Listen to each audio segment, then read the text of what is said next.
ప్రియులారా, ప్రార్థన చేసుకుందాం. పరిశుద్ధుడా పరిశుద్ధుడా పరిశుద్ధుడా, మీకు వందనాలు స్తోత్రాలు చెల్లిస్తూ ఉన్నా. దేవా, ఈ ప్రాతకాల ఆరాధనలో ఏకీభవించిన ప్రతి కుటుంబాన్ని దీవించండి. వారి బిడ్డలను కూడా మీరు ఆశీర్వదించమని మీ పాద సన్నిధిలో ప్రార్థన చేస్తూ ఉన్నా. దేవా, కూడి ఉన్న ప్రతి ఒక్కరిపై, ప్రతి కుటుంబంపై నీ పరిశుద్ధాత్మను కుమ్మరించండి. నీ వాక్యాన్ని విత్తుచూ ఉంటుండగా నీ సేవకుని మరుగుపరిచి మీరే మాతో మాట్లాడమని ఆరాధిస్తున్నటువంటి ప్రతి ఒక్కొక్కరిని కూడా మీరు దీవించమని యేసు ప్రభు దివ్య నామమున వేడుకొనుచున్నాము తండ్రి. ఆమేన్.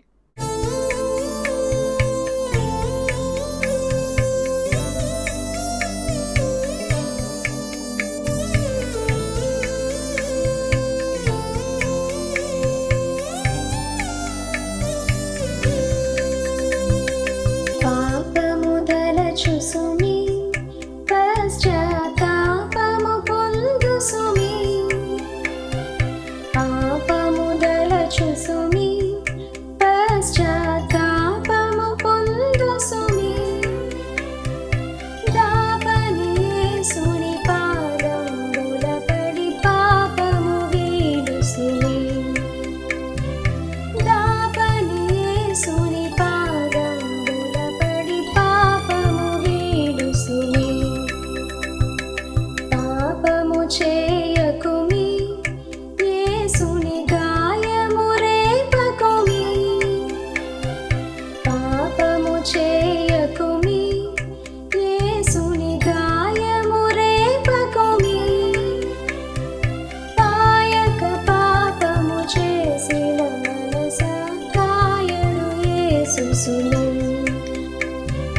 పాయక పాపము చేసిన మనస కాయడు యేసుసుని, గంతులు వేయకుమి యేసుని చెంతకు చేరుసుమి, గంతులు వేయకుమి యేసుని చెంతకు చేరుసుమి, వింతగా క్రీస్తుని రక్షణామృత బిందువు గోరుసుమి, వింతగా క్రీస్తుని రక్షణామృత బిందువు గోరుసుమి, ఏదర నమ్మకుమి ఆత్మకు శోధనలుండుసుమి, ఏదర నమ్మకుమి ఆత్మకు శోధనలుండుసుమి, శోధన మాన్పెడు క్రీస్తును నమ్మి శ్రద్ధగా నుండుసుమి, శోధన మాన్పెడు క్రీస్తును నమ్మి శ్రద్ధగా నుండుసుమి, తెగువ పోరాడుసుమి రిపునకు బేగిన వద్దుసుమి, తెగువ పోరాడుసుమి రిపునకు బేగిన వద్దుసుమి, తెగువగు ప్రార్థన ఖడ్గము బట్టి పగతుని గెలుసుమి, తెగువగు ప్రార్థన ఖడ్గము బట్టి పగతుని గెలుసుమి, అంతము వచ్చుసుమి రక్షణ అంతలో వెదకుసుమి, అంతము వచ్చుసుమి రక్షణ అంతలో వెదకుసుమి, అంతరంగుడగు క్రీస్తు రక్షకుని చెంతను చేరుసుమి, అంతరంగుడగు క్రీస్తు రక్షకుని చెంతను చేరుసుమి, పాపముదల చూసుమి పశ్చాత్తాపము పొందుసుమి, పాపముదల చూసుమి పశ్చాత్తాపము పొందుసుమి,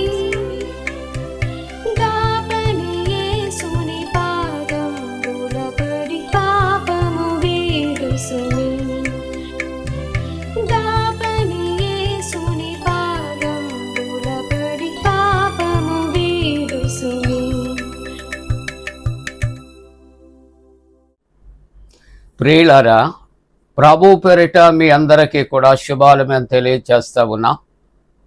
జన్మదినాలు, వివాహ దినాలు జరుపుకుంటున్న కుటుంబాలకు యేసుక్రీస్తు ప్రభు పరిశుద్ధ నామమున పండు prince and sisters YouTube channel ద్వారా మీకు శుభాలు మేము తెలియజేస్తూ ఉన్నాం. మీ కొరకు ప్రార్థన చేస్తూ ఉన్నాం. దేవుడు మిమ్మలను దీవించునుగాక.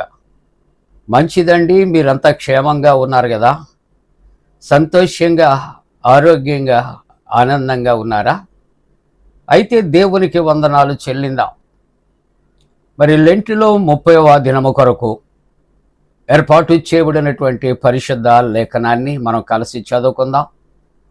అందరము కూడా పరిశుద్ధ గ్రంథాలు తెరచి మార్కు సువార్త 15వ అధ్యాయము 24వ వచనాన్ని మనం కలిసి చదువుకుందాం. 24వ వచనము, వారు ఆయనను సిలువ వేసి ఆయన వస్త్రముల భాగము ఎవరికి రావలెనో చీట్లు వేసి వాటిని పంచుకొనిరి. ప్రియమైన దేవుని యొక్క బిడ్డలారా, ఈ యొక్క వాక్య భాగాన్ని మనం ఈ మార్కు సువార్త 15వ అధ్యాయము 16వ వచనం నుండి 25వ వచనం వరకు ఈవేళ ఇవ్వబడింది. మన యొక్క వాక్యాంశము కాఠిన్యము అనే వాక్యాంశం ఇచ్చారు. దాన్ని ప్రార్థనాపూర్వకంగా మనం ధ్యానం చేస్తున్నాం. వాటి కొరకు తెలుగు, ఇంగ్లీష్లో కొద్ది మాటలు మనము ఆలోచన చేస్తూ ఉంటున్నప్పుడు కాఠిన్యము అనే మాటకు దయలేని అనే మాటలు ఇక్కడ చెప్పబడుతూ ఉన్నది. ప్రియులారా, క్రూరమైన అనే మాట చెప్పబడుతూ ఉన్నది. ఇంగ్లీష్లో దీనికి అన్కైండ్ అనే మాట చెప్పబడుతూ ఉన్నది. అంతేకాకుండా ఇక్కడ హోడెండ్ అనే మాట ఇక్కడ చెప్పబడుతూ ఉన్నది. ప్రియులారా, ఈ విధంగా ఇంగ్లీష్లో, తెలుగులో కూడా చాలా మాటలు మనం చెప్పుకోవచ్చు. ఈ సందర్భాన్ని ఆలోచన చేస్తూ ఉంటూ ఉన్నప్పుడు మార్కు సువార్త 15వ అధ్యాయములో మనకి ఇవ్వబడినటువంటి 16వ వచనం నుండి మనం చూస్తూ ఉంటూ ఉన్నప్పుడు ఇక్కడ సైనికులు ఆయనను ప్రేతోర్యము అను అధికార మందిరములోనికి తీసుకుని పోయి ఇక్కడ సైనికులు అందరినీ కూడా సమకూర్చినట్లు దేవుని యొక్క వాక్యం. ఇక్కడ లోక సంబంధమైన ఒక మాట తప్పనిసరిగా చెప్పాలి. యేసుక్రీస్తు ప్రభు పరిస్థితి ఏ విధంగా ఉంది? దేవుని కుమారుడు అద్భుతాలు చేశారు, సూచక క్రియలు చేశారు, స్వస్థతలు చేశారు, రక్షణ ఇచ్చారు, చనిపోయిన వారిని బ్రతికించారు. కానీ ఈ ప్రజల చేతికి యేసుక్రీస్తు ప్రభు చిక్కినప్పుడు అక్కడ ప్రజలు తీర్పు తీరుస్తున్నటువంటి వారు న్యాయాన్ని మరచిపోయారు. అన్యాయస్తులుగా, క్రూరులుగా, కఠినమైన వ్యక్తులుగా, ఈవేళ వాక్య అంశము కూడా ఇక్కడ కాఠిన్యత, మనం వారి యొక్క క్రూరత్వాన్ని మనం చూస్తూ ఉన్నాం. ఈ సందర్భంలో ఒక్క మాట మనకు తెలిసిన మాట నేను పరిచయం చేయాలి. ఇక్కడ పిల్లికి ప్రాణం పోతూ ఉంటే ఎల్లకు చెలగాట వచ్చిందట. ప్రియమైన దేవుని యొక్క బిడ్డలారా, లోకరక్షకుడైన యేసయ్య నిన్ను రక్షించటానికి వచ్చి 3.5 సంవత్సరాల్లో ఎన్నో అద్భుతమైన కార్యాలు జరిగించి ఆయన్ను అన్యాయంగా సిలువకు అప్పగించినప్పుడట అక్కడ యేసుక్రీస్తు ప్రభుని సైనికులు ప్రేతోర్యమును అధికార మందిరములోనికి తీసుకుని పోయి అక్కడ సైనికులు అందరూ కూడా సమకూడిన తరువాత, కలిసినటువంటి తరువాత వారు ఏం చేశారని ఆలోచన చేస్తూ ఉంటున్నప్పుడు అక్కడ వెకిలి చేష్టలు చేస్తూ ఉన్నారు, అవహేళన చేస్తూ ఉన్నారు. వాళ్ళు ఏం చేయాలో యేసు ప్రభుని తెలియనటువంటి పరిస్థితిలో ఒక విధంగా యేసు ప్రభుతో వారు ఆటలాడుకుంటూ ఉన్నారని చెప్పక తప్పదు ప్రియులారా. యేసుక్రీస్తు ప్రభు తనకున్న శక్తి సామర్థ్యాలు ఒకవేళ తాను చూపించగలిగితే ఆ క్షణంలో మస్సై మాడిపోతారు. కానీ యేసు ప్రభు వచ్చినటువంటి పరిస్థితి వ్యక్తులను శపించటానికి రాలేదు, వ్యక్తులకు హాని కలుగు చేయటానికి రాలేదు. యేసుక్రీస్తు ప్రభు రక్షించటానికి వచ్చారు కాబట్టి ఆయన ప్రతి విషయాల్లో కూడా ఓర్పును సహనాన్ని ఆయన చూపెడుతూ ఉన్నారు. అది అదునుగా తీసుకున్నటువంటి సైనికులట యేసు ప్రభు యొక్క వస్త్రాలు తీసివేసి ఊదా రంగు వస్త్రము తొడిగించారు అని దేవుని యొక్క వాక్యం. ముండ్ల కిరీటాన్ని తల మీద పెట్టారు అంటే హేళన, అవహేళన. ఇతను రాజట, రాజులకు రాజట. చూసారా ఎంత అవమానపరుస్తూ ఉంటూ ఉన్నారు. కాబట్టి ఇక్కడ ముళ్ళ కిరీటాన్ని పెట్టి యూదుల రాజా శుభము అని చెబుతూ ఉన్నారు ప్రియులారా.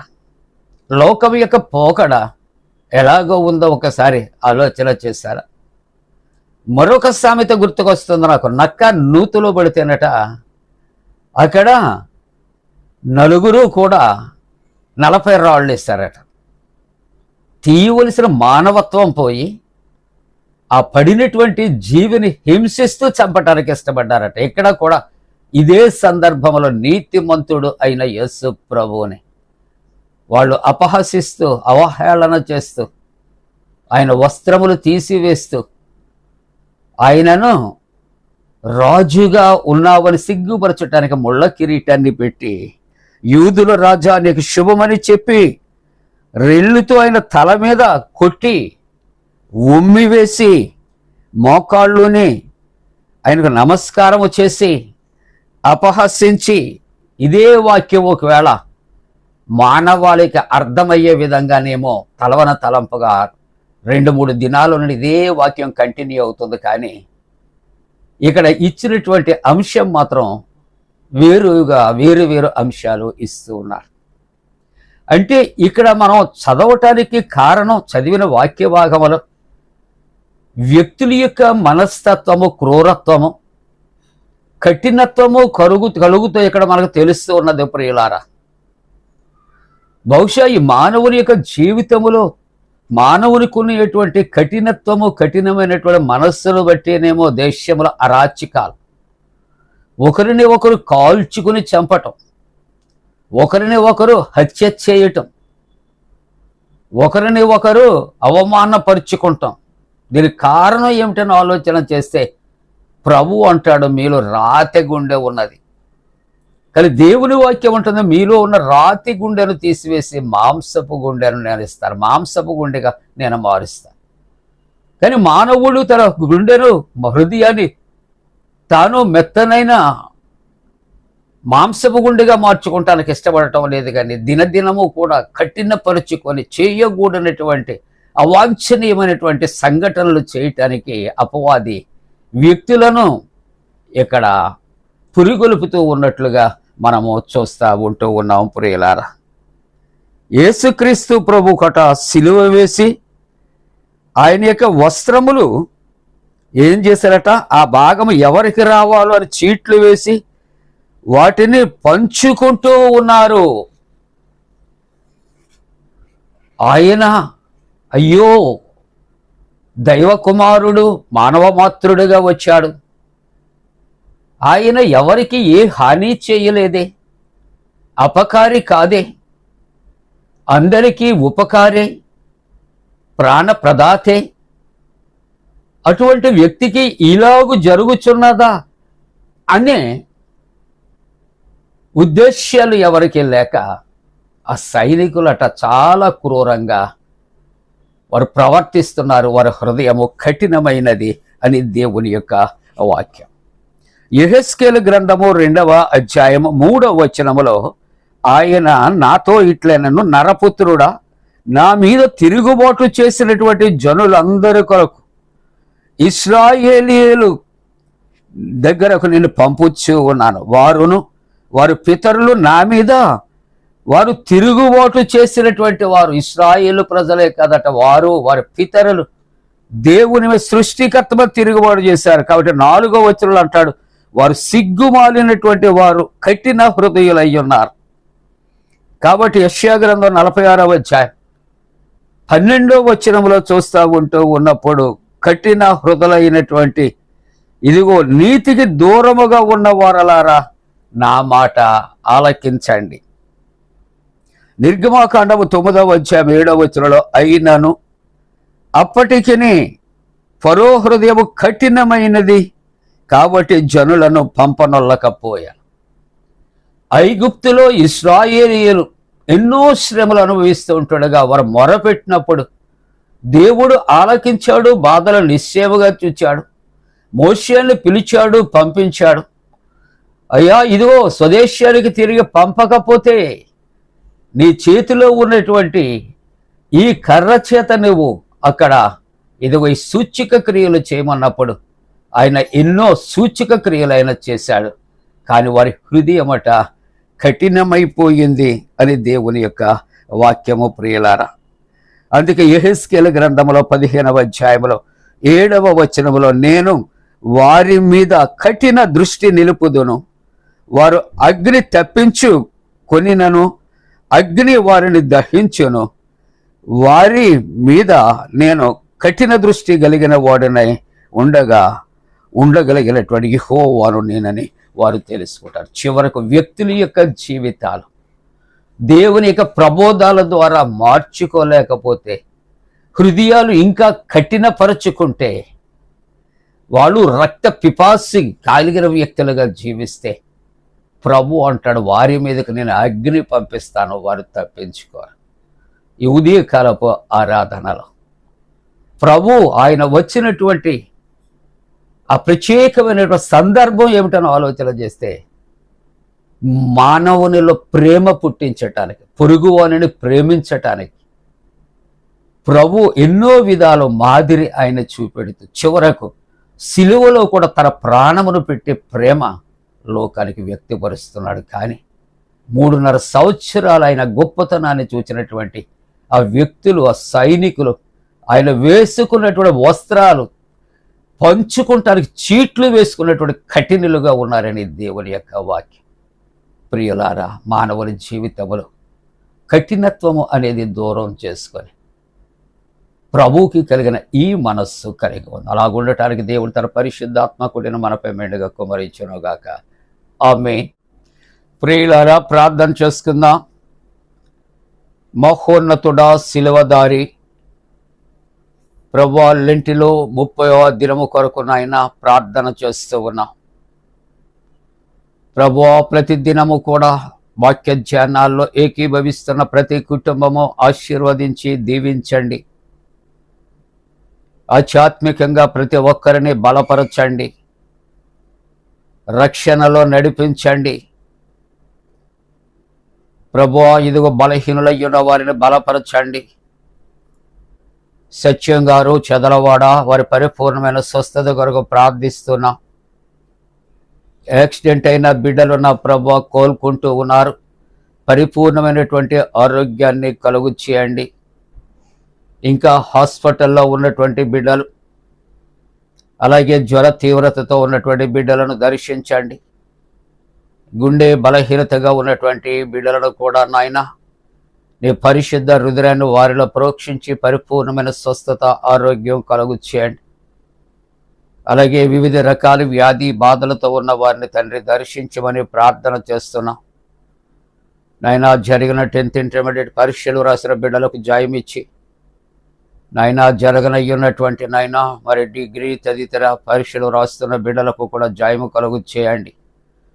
డిఎస్సి కొరకు సిద్ధపడుచున్న బిడ్డల కొరకు నా తండ్రి, ఇంటర్వ్యూస్లో ఉన్నటువంటి బిడ్డల కొరకు, వివాహ వ్యవస్థలో ప్రవేశించే యవనస్తుల కొరకు, నాయన గర్భిణీ స్త్రీల యొక్క సుఖప్రసవ కొరకు నీ సన్నిధిలో ప్రార్థనలు చేస్తూ ఉన్నా. ఈ ఉదయకాలపు ఆరాధనలో ఎవరు ఏ కుటుంబం వ్యక్తిగత అవసరతలతో ప్రార్థిస్తున్నారు వారి ప్రార్థనలు తగినటువంటి నాయన ప్రత్యుత్తరము దయచేయండి. వారితో మాట్లాడండి. నిరాశ నిస్పృహలు దూరపరచండి.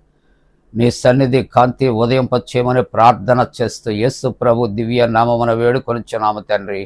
ఆమేన్. పరలోకమందున మా తండ్రి, నీ నామం పరిశుద్ధపరచబడనుగాక, నీ రాజ్యం వచ్చునుగాక, నీ చిత్తం పరలోకమందున వేర్చినట్టు భూమి అందు నెరవేరునుగాక. మా ఇందిన ఆహారం నేడు మా దయచే, మా ఎడల ప్రార్థన చేసిన వారిని క్షమించిన ప్రకారముల ప్రథమ క్షమించము, శోధంలోని తెక కీడును తప్పించము. రాజ్యము, శక్తి, మహిమ నిరంతరము నీవే ఉన్నవి. ఆమేన్. మన పరమ తండ్రి అయిన దేవుని యొక్క ప్రేమయు, ప్రభువైన యేసుక్రీస్తు ప్రభు కృపయు, పరిశుద్ధాత్మక అన్యోన్య సహవాసము, ప్రాతకాల ఆరాధనలో ప్రభువుని ఆరాధిస్తున్న ప్రతి కుటుంబానికి తోడుగుండి సంరక్షించి కాపాడునుగాక. ఆమేన్.